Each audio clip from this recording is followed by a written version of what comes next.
Setiap ada orang yang nyamperin aku minta tips buat ngafal Quran, pasti pertanyaan pertama aku, buat apa? Gitu. Kenapa? Gitu.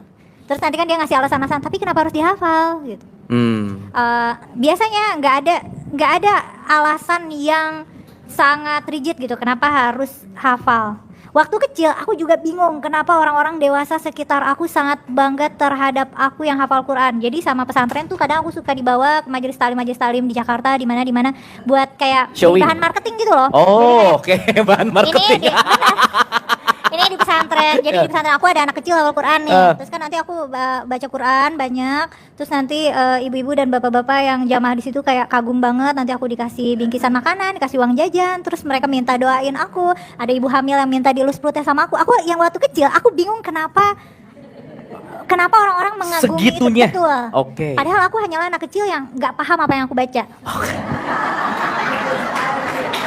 Bagus. Itu jujur banget sih. Jadi sekarang kalau ada yang nanya, aku pengen hafiz dong, pertanyaannya buat apa? Buat Bener apa? sih. Dan selama ini yang katanya nanti orang tuanya masuk surga atau apa yang katanya hafal Quran, benar nggak ada perintah hafal Quran, itu nggak ada. Betul. Perintah untuk menghafalkan Quran nggak ada. Ada perintah untuk menjaga, tapi bukan literally menghafal secara verbatim seperti yang aku lakukan.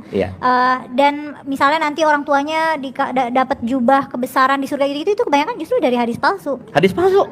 Oh gitu. Jadi bisa jadi hafal Quran sebenarnya tidak seistimewa itu. Oke, menarik nih. Dan ngapain aku ngerasa juga ini anak-anak banyak banget PR hafalannya.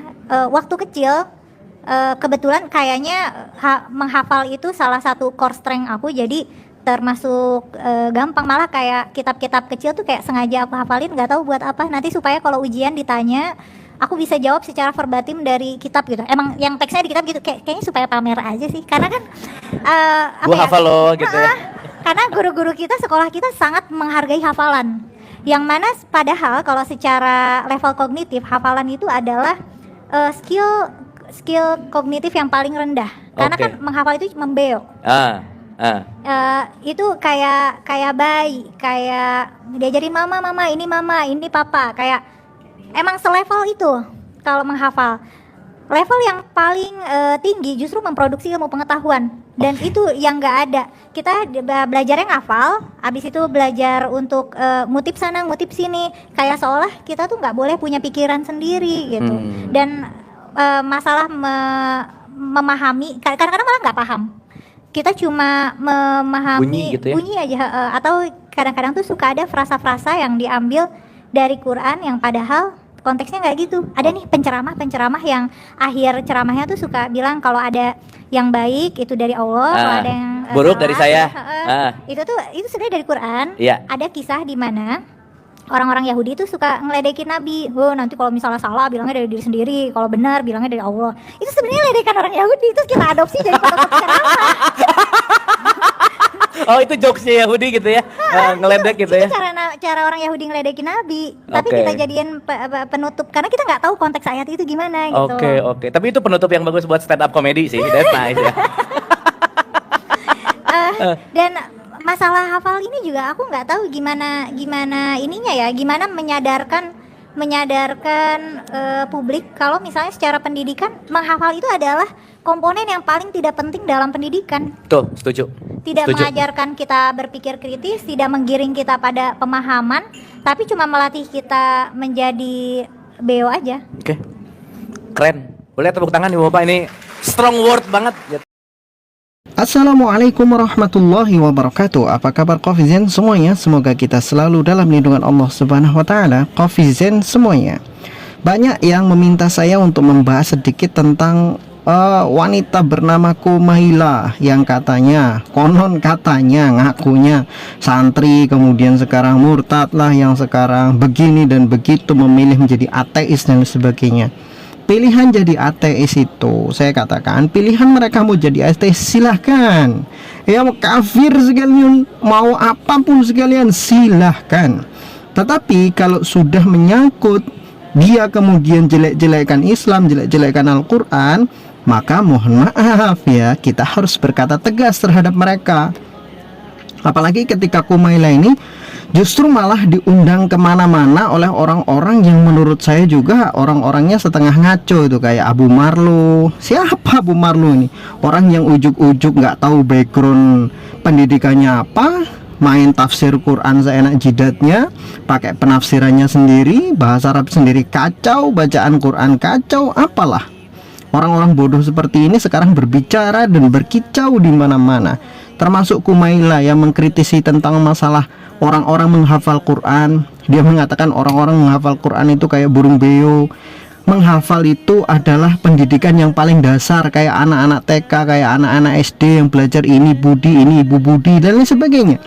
Perhatikan baik-baik, menghafal itu justru adalah satu metode paling tinggi di dalam ilmu pengetahuan. Pahami baik-baik, tidak mungkin orang bisa menulis kecuali dia hafal huruf-hurufnya.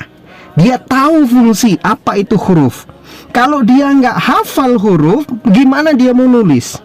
Setiap manusia ketika dia bisa berkomunikasi, yang pertama kali dihafal adalah bahasa.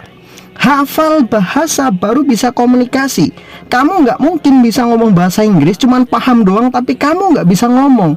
Kamu paham teorinya tapi kamu nggak hafal kosakatanya. Konyol nggak? Konyol nggak? Bodoh di situ. Untuk apa kamu paham teori tapi kamu nggak bisa mengaplikasikannya karena kamu nggak hafal kosakatanya. Present tense, past tense, future tense, dan sebagainya. Hafal kamu rumus-rumusnya. Oh, rumusnya adalah verb 1 ditambah ini ditambah itu.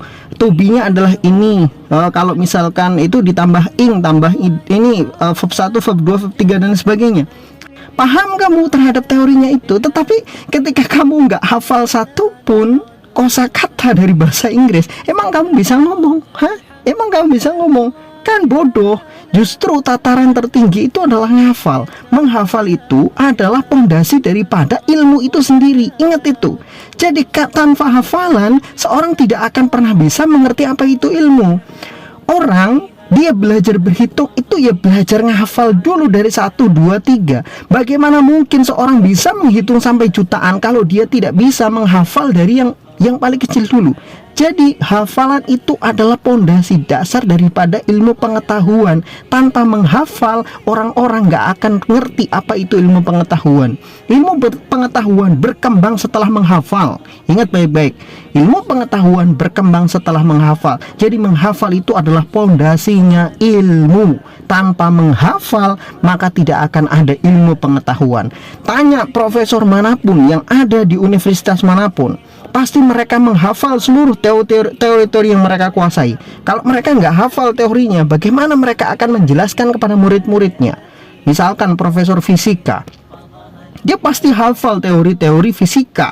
Bagaimana menghitung pergerakan, bagaimana menghitung kecepatan, bagaimana menghitung benda jatuh, bagaimana menghitung gravitasi. Emangnya itu cuman modal pemahaman doang? Enggak, itu ada hitungannya.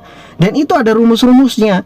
Kalau nggak hafal rumus, kalau nggak hafal hitungan, gimana mau menghitung? Kan bodoh, koplak, kocluk gitu loh. Jadi apa yang disampaikan Kumaila itu seolah-olah manis bagi orang yang bodoh. Ingat, manis bagi orang yang bodoh, tapi bagi orang yang pintar itu akan menertawakan. Bagaimana bisa dikatakan menghafal itu sesuatu yang nggak berguna kayak burung beo. Jadi perlu saya tegaskan kembali, apa yang disampaikan oleh siapa Kumaila itu hanya mengulang-ulang perkataan orang-orang terdahulu. Ingat, jadi apa yang disampaikan si Kumaila itu bukan sesuatu yang baru, dari dulu sudah ada dan dari dulu sudah dibantah. Kenapa? Kalau memang itu tidak bisa dibantah dan perkataannya Kumaila itu adalah sebuah kebenaran, maka hari ini Islam sudah punah. Udah nggak ada lagi orang yang menghafal Quran. Kenapa kok sekarang justru makin banyak orang menghafal Quran? Karena justru mereka menemukan banyak sekali manfaat dari menghafal. Baik dari kedisiplinannya, baik dari tambah cerdasnya orang yang menghafal. Dengan banyak menghafal Quran ternyata juga berefek kepada ilmu pengetahuan yang lain. Semakin mudah memahami pelajaran, semakin mudah memahami hal-hal yang sifatnya ilmiah. Di pondasinya apa? Menghafalkan Quran.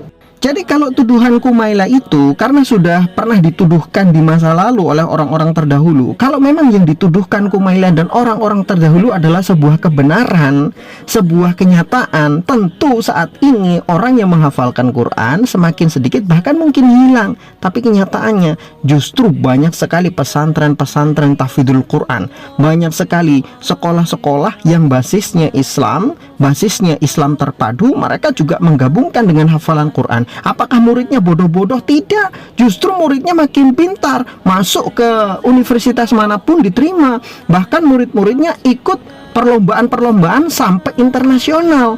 Hebat enggak? Iya hebat. Sedangkan Kumaila, apa prestasi yang sudah diberikan oleh Kumaila? Kalau memang Kumaila lu pinter, coba tunjukkan satu aja prestasinya apa di dunia internasional. Ayo, coba tunjukkan prestasimu. Yang katanya menurutmu itu orang-orang hafal Quran itu seperti burung beo. Coba tunjukkan prestasimu apa. Emang kamu punya prestasi di tingkat internasional? Kan bodoh itu. Jadi orang itu banyak berkoar-koar mengkritisi orang pintar padahal dia sendiri bodoh. Pahami baik-baik. Banyak orang mengkritisi orang pintar padahal dia sendiri bodoh. Bagaimana bisa orang berprestasi dikritiki oleh orang yang gak punya prestasi?